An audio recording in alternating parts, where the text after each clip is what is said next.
What do you make of the idea now that Prince Harry is coming out and basically saying, William ripped my necklace? Well, like many people, I've been reading excerpts from Spanish editions of Spare and so on and so forth that have been leaking into the media today. And yeah, like yourself, we've heard all these kind of accusations, and also accusations about the fact briefings against him and Meghan, whether that was during the time when they had a joint comms team or went into separate comms. Couldn't quite work that out from the bits that I read.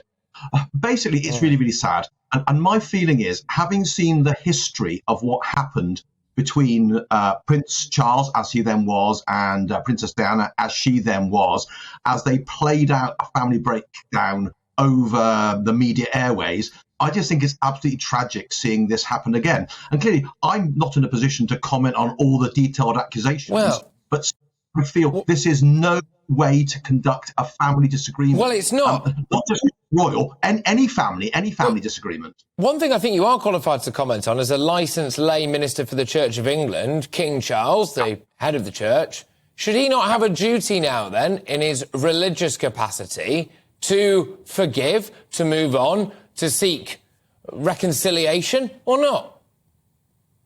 I mean, as a Christian, I think that should always be rooted in every relationship. Absolutely, the need for forgiveness and reconciliation. But I still would emphasise playing out these sensitive things in the public domain by megaphone diplomacy is a really big mistake. And I think what's happening through the Netflix interviews, the interviews before that, the coming out of Spare and so on, is actually just fueling a situation where the royal family are not able, because of etiquette, to respond, what everyone thinks about the details of the accusations.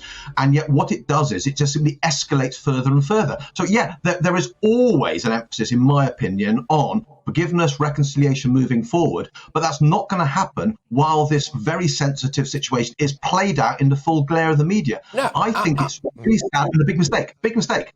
Yeah, no, absolutely. And look, anyone who watches this show will know exactly where I stand on this particular issue. I'm not a massive fan of Prince Harry. But, I do have to ask, and forgive me for asking this, would King Charles be a bad Christian if he didn't put his arm around his own son and say, right, look, I'm going to issue, if this is what it takes to shut you up and to stop this and to make sure we can set an example of the family to the nation and the nation's church that I am the head of, would he be a bad Christian if he doesn't do that?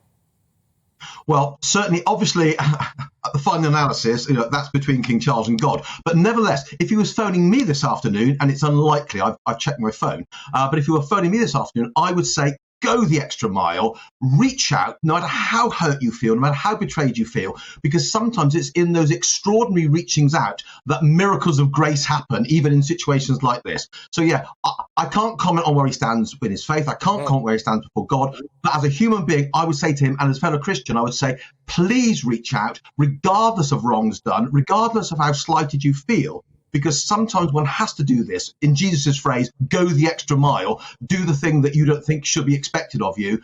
But on the other hand, I would also say to Harry, no more megaphone diplomacy. Please, it doesn't help. Well, this but we is seem it. to be well down that road. Well down that road. Clearly, Harry is incredibly easily led. I mean, no one could tell me to wear a Nazi uniform and go out with a swastika armband, and even if they thought it was hilarious. I like to think at some point I would have second thoughts about that. So clearly Harry is incredibly easily led. He's claiming that it was William's idea. But can I just ask you quite quickly, Martin, again, licensed lay minister for the Church of England, if I came to you for a bit of advice, I said, I've married this woman, and ever since I've married her, I've lost all my friends, I've lost my brother, I've fallen out with my father, I'm feeling a bit lost. Do you think at any point you might say you might have married the wrong woman? I think before I said that, hopefully I'd say you need counselling, you need to sit down together, you need to talk this through. Obviously, it could well be in a situation that you begin to think, gosh, this is a disastrous situation. But to start with, I am always one of those people who reach out and say, can this be saved? Can it be rescued? Let's try that first. Let's try it first.